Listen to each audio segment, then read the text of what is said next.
tonight, but we don't. So, Johnny? Did y'all want to just email a couple of us if it was you know what? We email and just use Yeah. one or two of these computers and just kind of crowd around each other. I can do that. I can Oh. definitely send you my PowerPoint. How do I send it to you, Basil? And then you Yeah. forward it Oh, back? yeah. Actually, you can send it to. You can send it to my email address. Which one It's is it? if you mail it to, what is it? Gooden is GOODENB at VCU.edu. Okay, so that's good and B at VCU.edu. Yeah, that's my work one. And okay, yeah, I guess we'll Yeah, you can send email it to folks, and then I guess they'll have it. And then Yeah, we could just follow along. right, okay, yeah, I'll give you this one.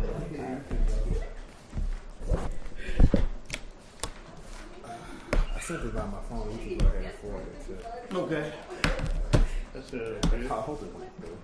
Sometimes it takes time. Close that there, and this one right here. Yep, right here. Yep.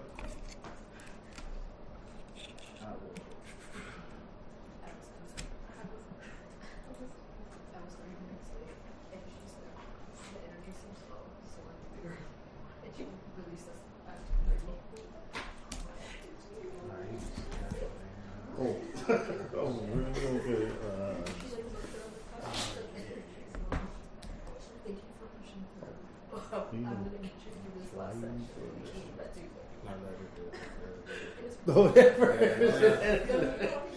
So while we're waiting for that, I guess I'll just start off just telling you a little bit about myself, and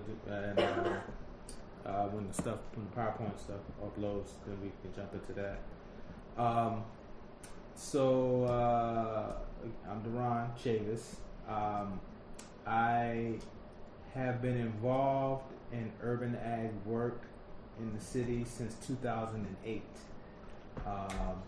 In 2008, I was working at the Department of Social Services, where I administrated benefit programs. So, temporary assistance for needy families, Medicaid, SNAP. I was the guy that interviewed people for that. Every day, I worked in intake, so I was the first person that someone would see in order for them to get benefits. I've been doing that. I had been doing some form of human services work since I started my career. Started working.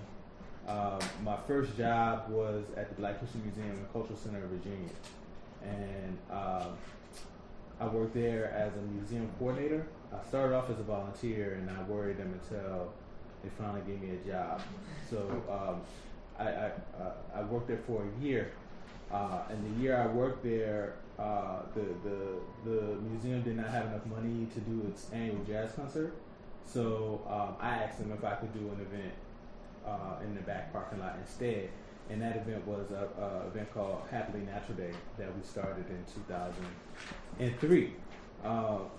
That festival was really designed to address inferiority complexes in the Black community as well as holistic health. It was just in the original stages, wasn't really a big plan. It was like, we're gonna get a bunch of vendors, some authors, some workshop facilitators, some experts, and music poets, and, artists and stuff like that, and bring them all together and just kind of like promote this love yourself as a Black person experience. But after we did it the first time, everybody asked if we was going to do it again, and he was like, "Why not?" And it ended up now we're in the 18th year of doing it. Really grassroots kind of thing. But it was in that space where I was able to connect with African American farmers.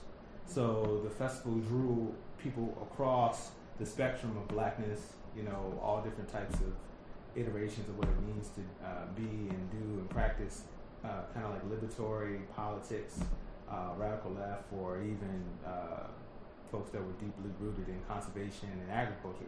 And these farmers became, I guess you could call them mentors of mine. These are people that were old enough to be like my grandfather in age, who drew a liking to what I was doing and, you know, had an affinity, of course, to the festival. They would bring like their food trucks. One farmer in particular, his name is Bernard Turner from Gordonsville. He runs a meat goat operation as well as small vegetables. And so he would come and bring his goat truck and have goat kebabs and all that type of stuff. But he would also bring his produce, right? And so he'd be selling produce at the festival from office. Fast forward, you know, I think 2000, was it? Maybe, well, but I'm not going to get to that. Okay, I'll get to that later. We started, we did an event called Revitalize RVA, which was in tandem with the festival weekend. And we brought together farmers, gardeners, and environmentalists, like people that were ecologically justice oriented, right? And in that forum, in that space, we talked about climate change. It was like 2007, right? We were talking about climate change. We were talking about water issues. You know, we were talking about how food is produced and where it comes from, things like that. And it was at that forum we had 2 or 3 black farmers, and they both talked about how difficult it was for them to grow food and then try to get their produce into urban spaces, right? And that while they could grow as much food as they wanted, they couldn't afford the time to come and sit at a farmer's market or on a corner in the city and hope that somebody will come and buy them out, right? So my rationale in that moment was like, wow, okay, we've been doing these vendor fairs for the last, you know, at that time, like 6-7 years. So it's like, why can't we play that intermediary? Why can't we play the middleman between the farmer and the community? This is really like early stages of people even talking about food deserts, right? At least to my recollection. So we started this concept called the Richmond Noir Market. Basically Richmond Black Market. And what we did is we did a modified CSA where Salim Ahmed, who was a farmer, he had already designed this stuff, but he was just needing somebody to implement it. We came in and basically did all the marketing for it. We set up SNAP acceptance and online purchasing system. And so people basically, what they did is they bought 20 pounds of produce from the farmer every week. We would package it and have it ready when they got to the market. And we set the market up in communities that didn't have access to healthy food. So the first iteration of it was in Church Hill on 25th Street. We outgrew that space, and then we went to Barton Heights next to Battery Park Pool. And then we went to Brooklyn Park Boulevard, close to like Fendall, like in the heart of Brooklyn Park Boulevard. And so what we were doing at that time was basically playing an aggregator of local produce from farmers. We didn't know that's what it was called at the time. It wasn't really that astute, but it was really successful. I mean, we were making sure that that farmer left weekly with at least $200 worth of produce from just that particular set.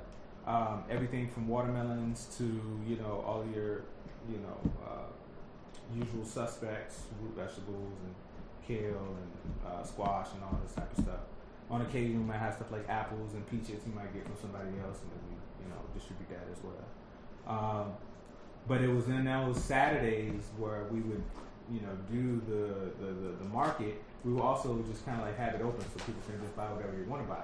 And I did, at that space, that's really where I got, I would say, like a crash course in black farming, right? Every Saturday for 6 hours, I'd be sitting with the 70-year-old man talking about everything from his Vietnam War experience to what's the difference between a GMO and a hybrid, to, you know, when to plant and when to harvest, or why people grow lawns instead of growing food.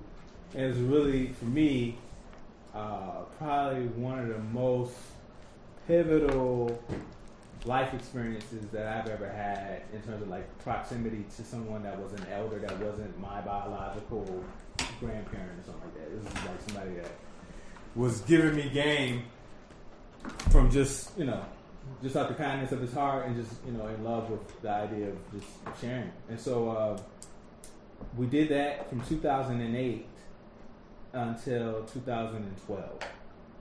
Well, actually past that, but in 2012, I was like, yo, this is a lot of information. We've been doing this over and over again. And, man, it kind of started feeling like, I kind of started feeling guilty. Like, I need to be participating in another aspect of the system. So, I started thinking like, well, if he got hurt, right, something happened to his back, or if he had, some lady, then the whole program would go to shit. Like, we wouldn't be able to do it anymore because that source of the produce was him bringing this in a U-Haul truck every Saturday, right? So I started thinking like, yeah, man, we should start growing things. I think that's something that I want to do. I've been listening to this guy for like the last 4 years, and it was around the time of the Occupy movement when we was kind of buzzing around, listening to people talk about revolution and how we need to get the corporate folks out of our, hair and all this type of stuff that was going on during the Occupy movement. So I was scouting. I just met a couple people. I was like, hey, one of the ways I think that we could do something is if we decided to, address where food comes from and how food can be a tool for us building relationship, connecting together, and do something that can get to the root of some of these issues in our communities. And lo and behold, in May of 2012, I started my first community garden with like 12 people that were like Occupy the Hood, Occupy Wall Street related. And we built 12 raised beds on a vacant lot in South Richmond, which was then and now is McDonough Community Garden. And it was really an experiment. Like, we didn't really know. I didn't really know what it would do. I didn't know if it would fail. I didn't know if it would succeed. I just knew that I needed a new place to stay, and I had moved up the block.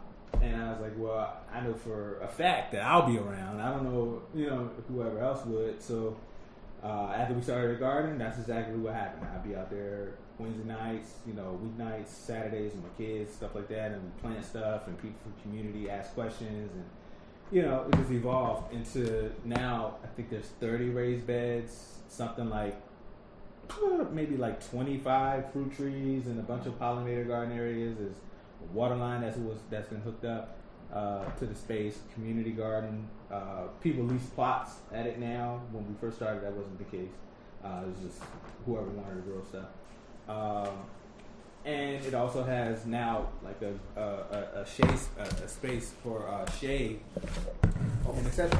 So all the while I'm doing this community garden stuff, I'm also working at social services. And as far as the urban ag stuff goes and the whole like healthy food access piece, I would be promoting the farmers market piece. And it was also in that space where I learned that what we think to be as easy as, okay, you grow some food or you make food proximal to people that they will have at it, it'll solve all their problems. I remember giving flyers to folks and they were like, look, man, I don't really eat a lot of that shit, right? And it was, or some folks like, I don't even have a kitchen, like, this sounds great, but what I'm going to do with 20 pounds of produce, I don't have a refrigerator, right? So that kind of helped me understand how complicated this stuff is. I continued doing the garden, and I ended up joining forces with another young man in Richmond who's no longer around. Well, not in Richmond anyway. He had a nonprofit called Renew Richmond, and Renew Richmond basically was designed to develop urban ag spaces and help people do with nutrition education. We started a bunch of farms, small scale urban gardens, school gardens, and really it was great. I mean, we had an amazing run with Renew. That work I'm very proud of because a lot of what we see in the city in terms of urban agriculture now is a byproduct of that work. But it was all volunteer, and you know how that goes. I ended up in 2014 taking a job with Virginia State University. Actually, let me fill in the gap. Here you go. Sorry about that. Or if you want to use this back, man. It's either way. It's good. I ended up getting. Well, I would go to conferences, right? So this is me at like 28. Interested in urban ag. I'm going to like the biological farming conference and the farm to table conference. I'm trying to figure out what methods and trying to pick up game, soak up game from there.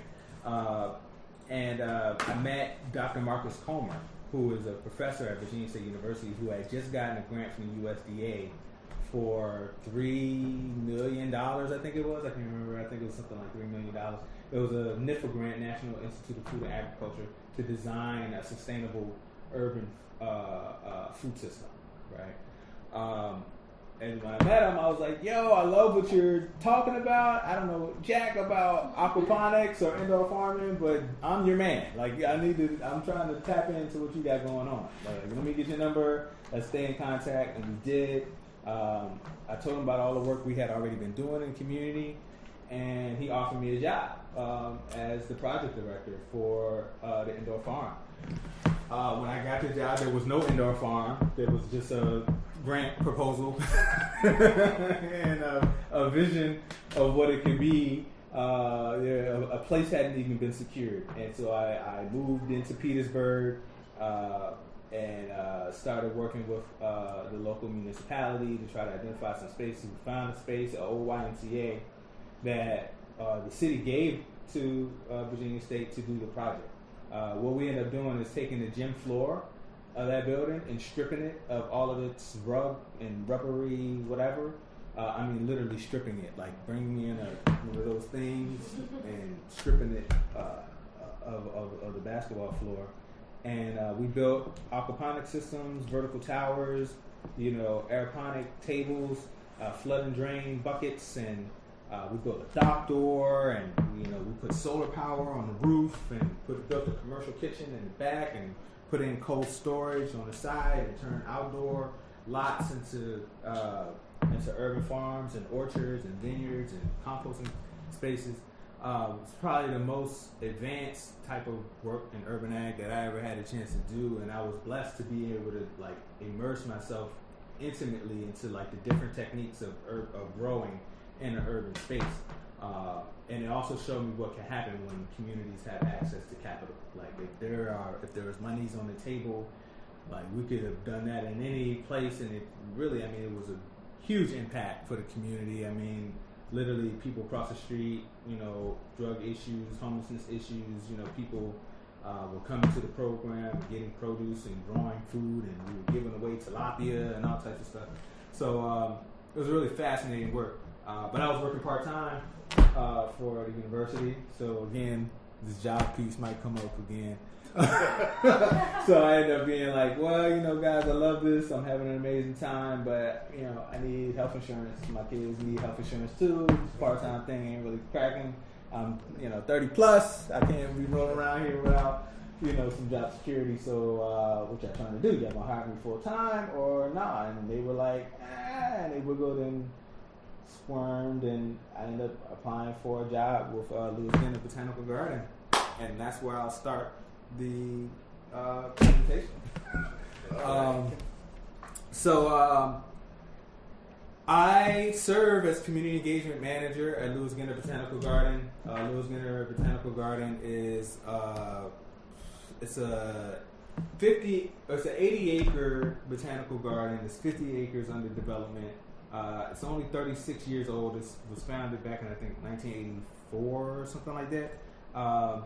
The garden gets its name from a gentleman named Louis Ginter, who was a Confederate major as well as a very rich, wealthy businessman in the city of Richmond back in the 1800s, late 1800s. He makes his money off of cigarettes. So, back in the day, there wasn't always a pack of cigarettes. They used to be sold in they used to wrap them with paper and sell them like that in like singles or 2 cigarettes at a time. So Ginter takes cardboard card and puts all types of designs from botanical illustrations to landmarks and to baseball players and stuff, and he slides the card inside of the pack, right? And they become collector's items, and he makes in his time, well, comparable to now, millions of dollars. He was very rich. He was also a developer. So if you go into Northside, you got Ginter Park, right? So that whole Chamberlain Strip up into Brooklyn Park and Highland Park, like all those streets is kind of like his efforts of development. He was so rich. If you ever heard about the Jefferson Hotel, he actually built the Jefferson Hotel. And not only did he build the Jefferson Hotel, he owned the brick company that provided the bricks. Wow. So this kind of give you a scale of like money and what he had. So he passes away, leaves his in his estate the land to his niece, Grace Arntz, and money. She is a philanthropist. She goes around and helps places like Oregon Hill get plumbing and stuff. She's also a suffragist. She fights for women's rights, vote, blah, blah, blah. She passes away. In her will, she denotes that the money that she's leaving is to go to building a botanical garden on the grounds of where she lived. The land is donated to the city of Richmond. So, but Lewis Ginter Botanical Garden actually is in Henrico, but it's city-owned, Richmond city-owned property. That is, it was a really weird thing. They get no city funding. Some little old ladies from the Garden Club of Virginia back in early 1980s are like, yeah, we heard about this. It's around the same time that Maymont Garden is being developed as the city's garden. These ladies are like, well, there's money from Grace Arntz, turned to Botanical Garden. Long story short, her endowment is what allows for Lewis Ginter to become a thing. And that's important, when we think about money and we think about colonialization and we think about racial equity. It's like, these folks made money off of exploited labor, right? It was money that was passed on, whether Grace Arntz, exploited labor or not. The capital came from the not paying people equitably. And then also this man made money off the Civil War. He was a competitor. So, all that stuff is tied into the puzzle. But today, the garden has 12 themed gardens, makes like $70 million a year. They don't even have to touch the endowment. You know what I mean? There's like total revenue from people paying to get into the space. Really, really white space in the city. Like all botanical gardens, but in Virginia, it's a really interesting other type of animal. The garden has, in the last 10 years or so, been very introspective. Started to realize it's not the most inclusive space, so they needed to figure out how to be more deliberate and intentional about spreading its resources and community. So, that looks like a lot of different things, but the most intentional has been in their development of a community engagement department. And I was hired as coordinator for a non-existent department when I first came, but after my second year, they created a department. And now, I get the amazing job of iterating what does community engagement look like for a predominantly white botanical garden in predominantly black Richmond, Virginia, right? What that looks like for me is reconciling, kind of like the historical narrative of Richmond. I say Richmond has kind of like a disassociative disorder, where on one hand it's get awards as one of the best destinations, best places to live, it's a place for foodies, but at the same time the city is in 26% poverty, right? So 1 in 4 people are poor. 43% of the black population is in poverty in the city, and that is highly concentrated in the east end of Richmond as well as in the south side. That reality is a byproduct of a couple different things. One of the most important, or most recent kind of conversations on that is we could talk about redlining. We'll probably get to that a little later, but just the reality of communities of color being denied access to financing and mortgages in the 1950s through the Homeowners Loan Corporation and the New Deal, sequestered and concentrated poverty into the East End and the South Side of Richmond. That plus the history of enslavement, that plus the history of colonialization, all of those are considerations as we do work around urban greening and urban agriculture in the city. So it's like a tale of two cities. Depending on your zip code, you can, experience, almost a 20-year difference in mortality, like 20-year difference. So when I come to Lewis Ginter, there's already a collaborative that has been developed specifically to deal with the need for more green spaces in the city. It's called Beautiful RVA. I brought some stickers for y'all. I'm going to give you guys some stickers for the nice swag. Did everybody get the PowerPoint? I had to request access. Yeah, I did too. Yeah, request what? Hold up. It was just set so that. Sorry. I can change that real quick. So, I'm over here thinking y'all following along. There you go. Let me see. Okay, go. You actually got to hit it now. Awesome. My bad. Sorry. Okay. Yeah. So essentially, I was scared I was scared shitless to go work at this really white institution. And, my background is really radically left. I've been doing work in community. I started here at Lewis Ginter summer 2016, but mind you, I've already been working in the community for almost 15 years before even getting there. And so it was really like, all right, I know y'all Googled me, so I hope, y'all understand that I'm not, going to be diluting what I stand for as I walk into the space. And it was really a really interesting kind of like transaction in that space where I never worked for an organization that didn't have to get a grant. Right? So I've been in nonprofit spaces and human services and done stuff, but this is a different beast because they're not reliant on the grant cycle, right? They can do stuff and it's like, what? We got the money? All right, let's go. And if the funders don't fund us, and we still keep going. So it's a different type of freedom that existed. But anyway, the garden had brought what was her name? Lyndon Miller, who, as you do research and learn more about like cities and the public commons and greening and the importance of it, Lyndon Miller is a really important figure because she is one of the personalities that really advocates for the greening of Central Park. The High Line in New York, she's kind of like this figure that had been already advocating for this type of stuff. So she came and spoke at Lewis Ginter and brought a bunch of people together. They kept meeting, and that meeting turned into Beautiful RVA, which is this collaborative for,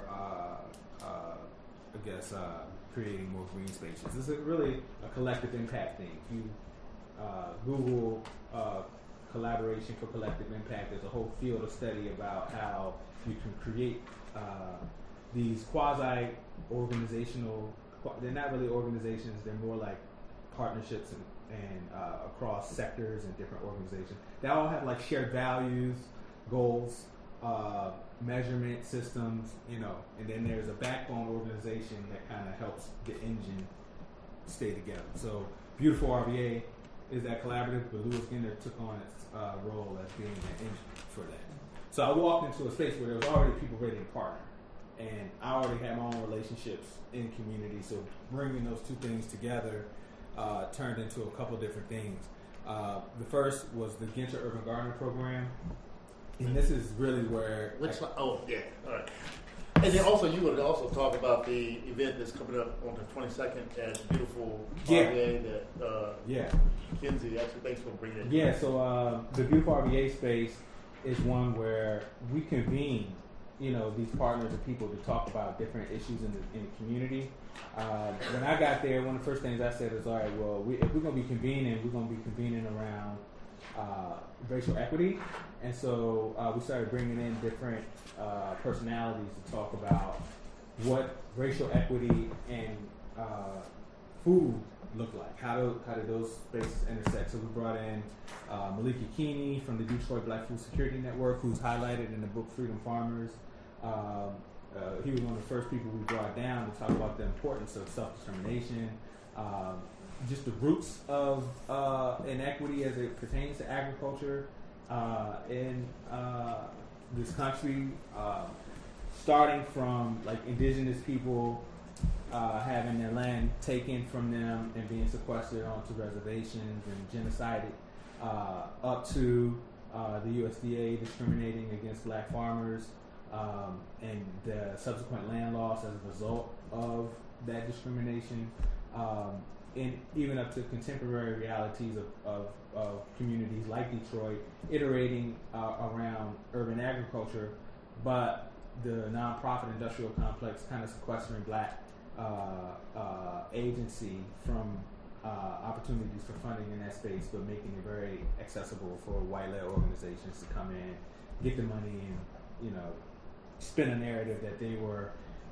increasing access for healthy food to communities. So it was really a great conversation that helped us in that room differentiate between food access and food justice. Is that when we talk about food access, it's of course the 5 pillars of access, which is it available, is it accessible, is it affordable, is it culturally relevant, and is it fresh even, right? Or what's the quality, right? Those are the 5 different pillars of access. So when we talk about access, you can increase access to food and still not get to the root cause of why the food was not available in the first place, right? And so a conversation about food justice is one where we're tackling, who has ownership over that particular component of the food system, and why do they not have access, why do they not have ownership of it, and then even down to really, just talking about class, race, and some of these issues, well, really the rubric around colonialization and slavery and how, that has created injustice in our community, and how do we get to the root causes. So the beautiful RVA space is amazing now, and it was before, but it's even more amazing now because here we have, this predominantly white institution that's centering narratives of communities of color, in its discourse around urban agriculture and urban greening. The Get to Urban Gardener training program was what made me want to apply for the job in the first place. They in the request for applications said that they wanted someone that can help design a training program. So for me, I was like, okay, this is great. I can move away from just building spaces and infrastructure to now train people to do that work, right? So for me, this is like taking the urban ag work even deeper beyond just the shiny objects to how do we build community efficacy to be responsive to the issues on their own terms. And so what we came up with in the training was 12 weeks, and we teach sustainable horticulture and agriculture, urban garden design, project management, and volunteer coordination. But it's all undergirded by this theme called community trust building. And that's in space where we're able to have dialogues about race, have dialogues about personal development, how community members can approach this work with authenticity, transparency, clarity on what inclusivity means, right? How to listen, actively listen, and then beyond the listening, how to facilitate group discussion around, historical narratives in the city. So the Get Urban Garden program, we hyper-localize the training where we select a particular neighborhood in the city and we recruit from that particular neighborhood. And then when we make our selections as to who gets in the cohort, we make a determination based off of balancing the audience around race, gender, income level, education level, gardening expertise. So we have, gender identity. Like how we try to make it so that it's even enough, and there's enough difference in the room that people can begin to wrestle with their own lived experience in contrast to someone that they probably wouldn't be in the room with otherwise. Right? It's a fascinating work. Each cohort is allotted $10,000 to develop or enhance an existing green space, and it's through community conversation with that particular neighborhood. There's one part of the training is that they actually have a community conversation with members of the neighborhood to define what the design and function of the space will be, whether it's going to be food access or stormwater management or community beautification or community greening. Usually it's a coalescence of all of those at once, but the physical space, even where it's going to be, is decided by the community in question. And the cohort goes around the process of actually working with the community to design, plan, and then implement the space. And so what has been really amazing about this work is that we've been able to, early on, our first project was a real sharp focus on the urban renewal that occurred in Jackson Ward. Jackson Ward is one of the more famous, one of the oldest black communities in terms of economic development. At one point, there was like 12 black banks in Jackson Ward. They consolidated into one. We heard a story about Maggie Walker. She was the last one left standing after the Great Depression. Jackson Ward had all types of businesses, black businesses. But as a result of the redlining, as well as the creation of I-95, we see that neighborhood destroyed. So 6 Mount Zion Baptist Church is on the corner. It is literally, you can stand on the back steps of 6 Mount Zion and literally spit on the highway. I mean, if you stand if I'm right here and this is the porch, it's a dip and the highway's right there, right? The community rallied to prohibit the Richmond Metropolitan Transit Authority from destroying the church. In fact, before that even got to that point, members of the Richmond community on referendum on 2 occasions had voted against the highway even coming through Richmond, but the folks that the oligarchy or the powers that were or be decided to take it up to a state level and get it kind of like eminent domain and raised it right through Jackson Ward. So the garden that the first cohort built is a memorial to the homes that were raised in the development of this highway.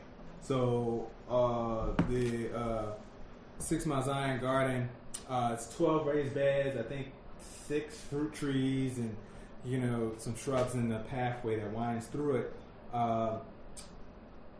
As we built the garden, folks were literally digging into foundations from old homes, right? So we got pickaxes and digging bars, and you're breaking through bricks. This is where people used to live, but they were displaced. And now when you go to the space, it's like even to have a conversation in the space, you have to take note that the highway is here, and this is the exchange that occurred. The gardener program places a heavy emphasis on working with versus doing for. So in terms of urban agriculture, this idea of communities having agency is of uber importance. I mean, it's the primary number one. In terms of our work, we don't come unless we're called for, right? So what happens is that there's a link on our website that says suggest a project, and as democratic as that, somebody puts in an entry to say, hey, we would like some help on XYZ, and that's where, depending on where our focus is for that particular season, that's what we're going to end up doing. So this idea of working with instead of doing for is really a paradigm shift. It's more about us walking alongside communities instead of being like, hey man, we're here to drop all these resources on you. Good luck, or like, we hope, like we could take the away the banner. Oh, hey, we increased access to healthy food as we built this garden. No, it's the community actually doing this, and we're here to wrap supports around them to do that. So the training program, once folks graduate, we provide them with anything that they need. It's an additional training. Say you want to learn how to be a beekeeper, right? And you came out of training, you don't have beekeeping equipment. We'll get the beekeeping equipment for you. And then if you want to get some training, all right, boom, we'll pay for you to go get beekeeping training, right? And so it's really just like investing in people in places so that they can be responsive to the issues that their community faces. The rest of this is really more about how we do that through a lens of equity. Helping folks understand the definition of what equity is kind of like our first step in the Beautiful RVA kind of collaborative space. We really put a lot of work in to try to make sure everyone is on the same page. That this stuff is not about being colorblind. This is about being very clear that particular communities have particular issues that they experience, and so how do we put the resources in place so that specific community can have what it needs. And this image is not the best, but it does a good. It does the idea of justice. Of course, in it says equality doesn't mean equity. The spell your trees is kind of like the thing that people are trying to get. They're trying to get the fruits off the trees, and everybody get one box. That's equality, but it's not equity. Some people need 3 boxes. So our work is like how to make sure that everyone has exactly the amount of resources they need in order to access a tree. This is not justice. We talk about justice, and we're like, okay, well, how do we espalier these trees or create, make it so that everybody can reach it regardless of their height, right? So just make sure, equality is one thing, equity is another thing, but justice is a whole other thing. And, the work that we do is we aspire to at least cultivate justice, especially in the food system. We've done a bunch of different projects. This is McDonough Community Garden. As I said, I started there in 2012, but through the Beginner Urban Garden program, we increased resources in that space. I'm a really big fan of fruit trees, so I love building raised beds and dealing with toxic soils. Well, I don't love dealing with toxic soils, but that's the reality that is really present inside our urban spaces. The fact that cadmium, arsenic, lead, all these things are inside of the soil as a result of the use by whatever. There's a bunch of stuff going on. There's cars passing by and exhaust, or maybe there's like in the case of Churchill, there was a battery smelting plant, and they burnt batteries, and the particulate matter from that got into the air and then rained down into the ground. So in Churchill, we tell the people don't plant anything in the soil because you probably got lead in your soil, right? And there's certain plants that you can plant that can phytoremediate that, and there's certain plants that you can plant that won't draw up the lead, trees in particular. But, just as a best practice, we don't plant anything in the soil. So McDonough is one that we planted it's got to be like 30 trees now. I've lost count of how many trees we planted there, just because every time we get a chance, we plant more trees, and I think we're running out of space. We plant Asian pears, all types of peaches, cherry trees, mostly sour cherry trees, plums. We have planted some apples, but apples are fickle. They have a lot of care needs. They require a lot of fertilization and things like that. And so, because these spaces are meant to just be, planted and go, we don't plant as many fruit apple trees. When we harvest the apple trees, they usually have some sort of some animal or bacteria or insect has gotten to the apples before we got to the apples. But that's not the case for like pears in particular. We've got persimmons there.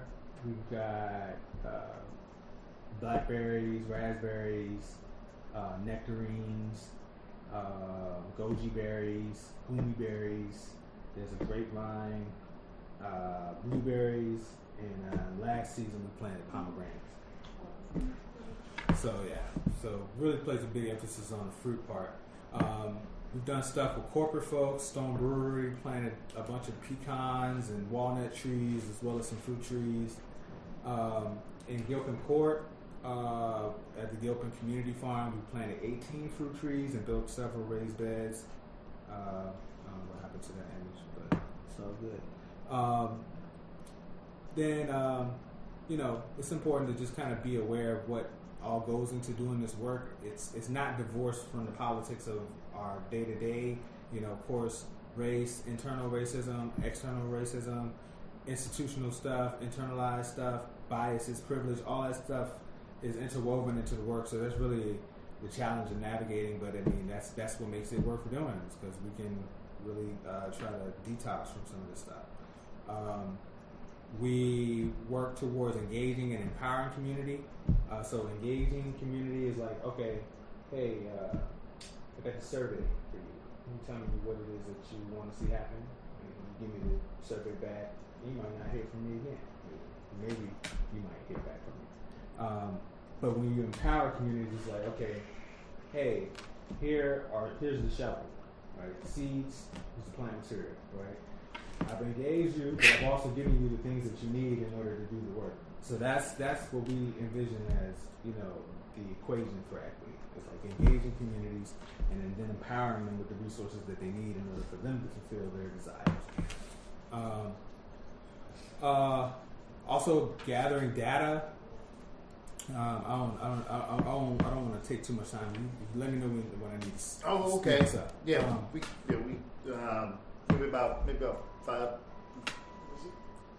Yeah, about 5 when we get started. I get 5 minutes. Okay, I can do the rest of this in 5 minutes. Oh, wow. So we talk about data. There's an image in here on step 3 says gather and analyze data, disaggregated data. What has been important for me in this work is taking data and then parsing it out along issues across various categories of data. So I have one map, right, that could be the redlining map, for example, right?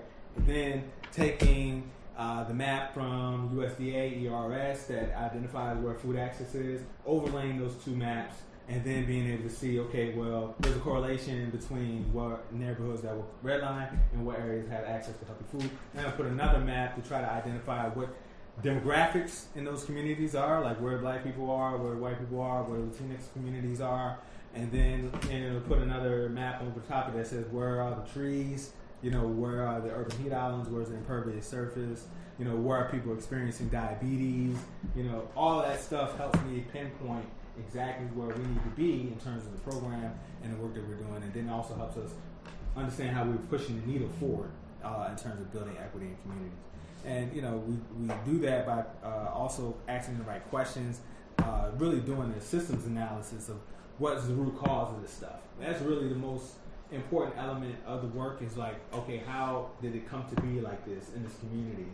What is the narrative of this community, and what are some of the issues that could inhibit these solutions from taking root and being resilient? And that's how we come to the understanding, well, even for me, how we could, it might be more important for us to plant fruit trees than planting raised beds, because hey, in that neighborhood it's an urban heat island, right? It doesn't have any tree canopy, but it also doesn't have access to healthy food. So let's double our impact by planting trees that bear fruit in that community. And not only are we addressing the fact that it's hot in that neighborhood, we're also addressing the fact that these trees are now absorbing water, keeping water in place for stormwater management, as well as increasing access to healthy food. The second map on here, there's a map of the HOLC and it shows where all the vacant properties are. It's like the concentrations of vacant properties in the city. So all this is just, you know, how we get to developing strategies that target the root causes, right? And I feel like that from if you learn anything from me tonight in terms of urban agriculture, you know, our work around urban agriculture is rooted in social justice, because on a very face level, you know, we hear people talk about economic development through urban agriculture. Our belief, or at least my theory, is that urban agriculture has the capacity to develop communities, and it also can help build bridges across communities for folks where there was no bridge before. And then it also has these other kind of ancillary impacts, and so it's really important for us to center it as a social justice work, but it has all these other satellites that lives around it. So it's when we ask for funding, or if we're looking for partnership, it's like, hey, look, this is one way that we can, you know, accomplish several things by doing one thing all at the same time. You know, we talk about different books that people can read. Lately I've been on a kick about being anti-racist, right? And that for me, one of the most important things that folks engaging in urban ag work can do is be deliberate and intentional about adopting anti-racist practices and strategies into their work, so that they can decenter whiteness and center non-white communities in that work to understand their narrative, and then support those communities in the iteration of whatever it is that they want to do to, you know, bring betterment to the communities in question. But all this stuff is iterative, and it's ever evolving. So, you know, we implement a strategy, we'll look at the results, and then we see where we progress, and then we revise the strategy. It's always a state of refinement. Me working at Lewis Ginter right now is a form of, you know, of a strategy, you know, that, you know, I was able to be in this space where I can sequester resources for communities while at the Botanical Garden. And as we refine this model, maybe this takes me into another space, or maybe we pivot and start doing something totally different. But for right now, I mean, we've trained 80 folks in the training program, and we're getting ready to train another 20 something. So we'll be at 100 trainees by the end of summer. We put over $150,000 of physical resources into community in 2019 alone. Over 190 trees and shrubs in 2019 alone. And so I feel like as we continue to refine the program, you know, we'll be able to dig deeper into what community development looks like. Of course, when we engage with those communities, it's all about, okay, if you are once you finish our program, we'll support you in whatever you want to do, but sometimes that doesn't, you know, life happens for folks. So it's like, I would try to figure out how to walk with folks and support them in their day-to-day. Right now, the program is a volunteer-based thing. I really don't like that. I feel like we should be paying folks to do the work in their community, but we haven't gotten to that point yet. The rest of this presentation is about regenerative placemaking. A colleague named Emmanuel Pratt from the Sweetwater Foundation in Chicago is doing really amazing work around that, and I will hope that you have a chance to Google him. And then the last two slides, or the last slide in particular, is about the 12 permaculture principles. And I'll just share this and leave it alone. It's a whole other conversation. We are on indigenous land, and contrary to popular belief, indigenous communities had agricultural practices that they utilized to feed cities and towns all throughout, you know, the continental U.S. Like the mythos is that settlers came and these indigenous communities were nomadic and just walking around and foraging for their food, and it's an inherent contradiction, because how are they foraging for their food and teaching, you know, these settlers how to eat corn and squash, right? It's like we don't really wrestle with that. But these ideas of permaculture or like developing gardening, farming systems that are synergistic with the environment is a technique that is now popular, way more popular around organic farmers and stuff like that today. But rarely do they give credit to the indigenous populations from which these practices are learned. And so permaculture as a system has ecological benefit, but also has social elements to it too. So I just throw that in there just to kind of like do your own research and learn more about indigenous farming practices and how they were connected to the sun cycles and moon cycles, as well as how we support each other, not just like having an extractive reality with regards to growing things. So, yeah, that's what I got. Yeah. And really appreciate the overview of certainly doing some really tremendous things, great things here across the region in the city of Richmond. And Ron could actually talk about these issues. I mean, last week he was on a panel here at VCU and really talked about, I guess, people, the proximity of people being close to food. And he actually talked about slavery and slaves being close to food, and again, not having access to food. Right. And that continues today. I mean, you were talking about waiters and the waitresses being close to food and not being paid. We were talking about during slavery.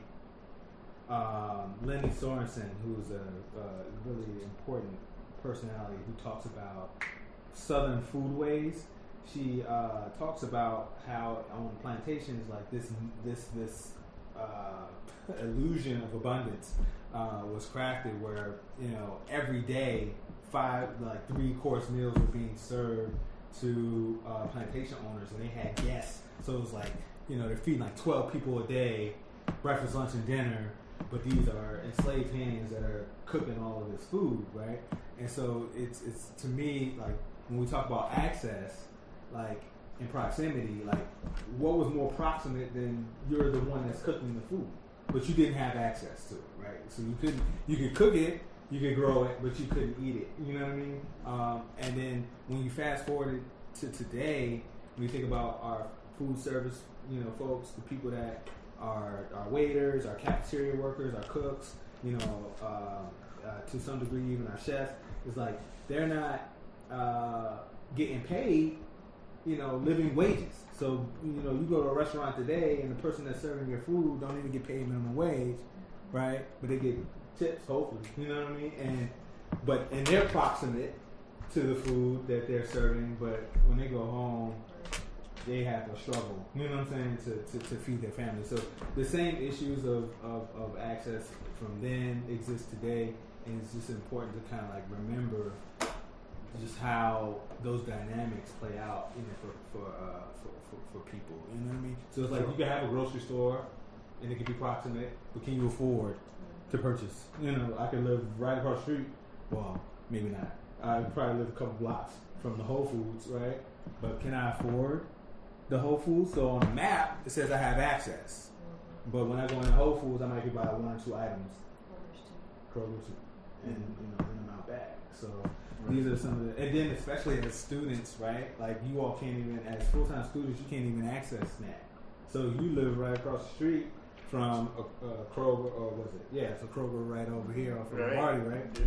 Yeah. It's less than a mile. So according to USDA, you don't live in a food desert.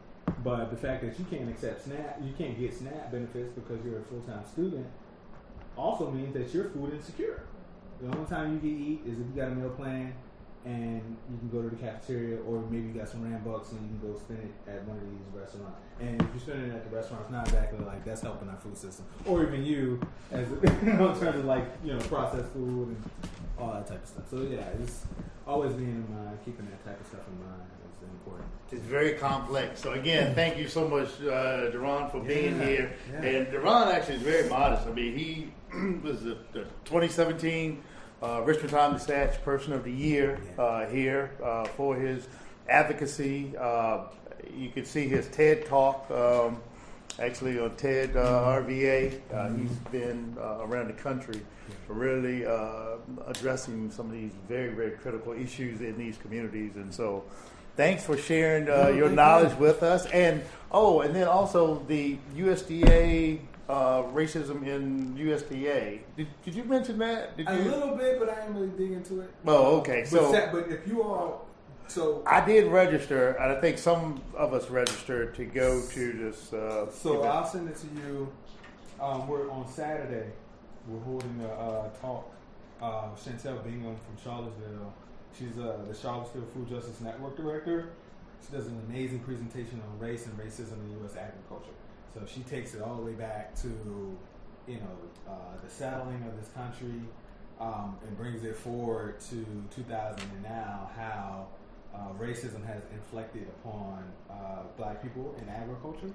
And she does a really amazing job of parsing out how the USDA played a role in discrimination against black farmers in the Pickford versus Glickman class action suit, the biggest payout by the United States government for black farmers being discriminated against. So it should be really riveting dialogue to help us understand, they're not making any more land, right?